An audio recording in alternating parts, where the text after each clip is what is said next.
Je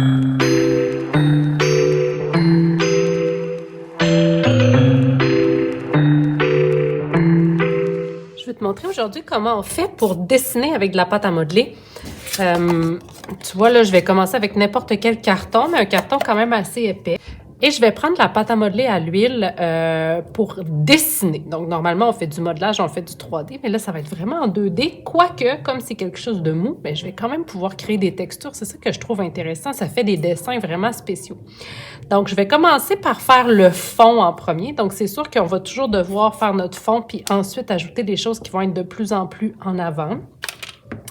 Je crois que je vais m'amuser à faire un portrait aujourd'hui, mais tu pourrais faire un paysage, tu pourrais faire une nature morte ou même quelque chose d'abstrait. Alors, je vais prendre toujours des petites quantités et je veux toujours faire des galettes entre mes doigts, puis je veux vraiment faire quelque chose de très mince. Donc, on ne veut pas faire une grosse couche épaisse de pâte à modeler.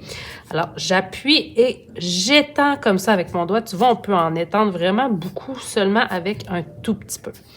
Donc, je veux vraiment faire une belle couche de pâte à modeler.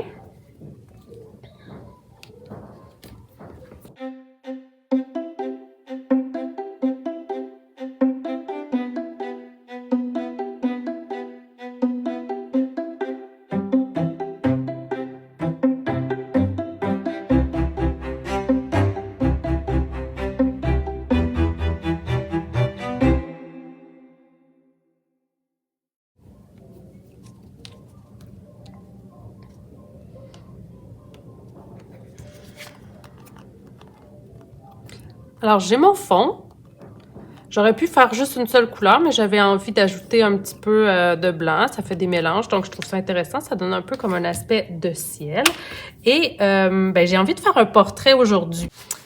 Alors, on va travailler vraiment toujours en galette.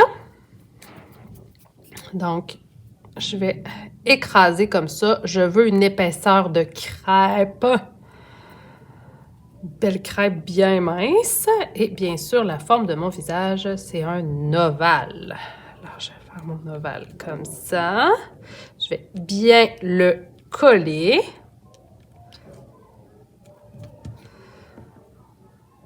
Pour faire le cou, j'ai besoin d'un rectangle. Alors, je vais faire un colombin cette fois-ci que je vais venir écraser.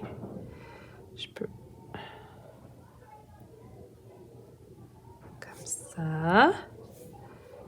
Puis je vais venir les souder ensemble. Et là, je peux m'amuser à faire un peu de relief aussi. Comme pour le nez, ben, je pourrais vouloir que le nez ressorte. Donc, je pourrais faire une espèce de forme de goutte comme ça et vraiment lui faire un beau petit nez. Regarde si c'est fin.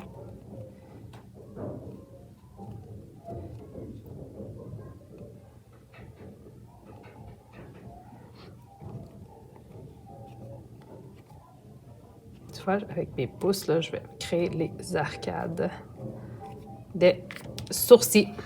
Donc, je continue comme ça en changeant de couleur. Je vais ajouter des cheveux. Je vais mettre des petites oreilles. Donc, on travaille en galette. Je te suggère aussi d'avoir peut-être toujours un linge à côté de toi pour essuyer parce que la couleur, des fois, des pâtes à modeler, elle reste sur tes doigts. Donc, essuie tes doigts pour pas salir ta pâte à modeler. Il est possible aussi de venir graver selon ce que tu veux faire. Bon, imaginons que je veux faire, par exemple, un monde sous-marin où je fais des petits poissons et des algues et tout. Il n'y a rien qui m'empêche de venir faire des textures. Là, ici, j'ai pris un crayon que j'avais sous la main. Mais tu le sais, dans la classe, on a plein d'outils pour faire des textures. Alors, amuse-toi, explore ça. C'est tellement agréable à faire. C'est probablement une de mes choses préférées dans l'atelier.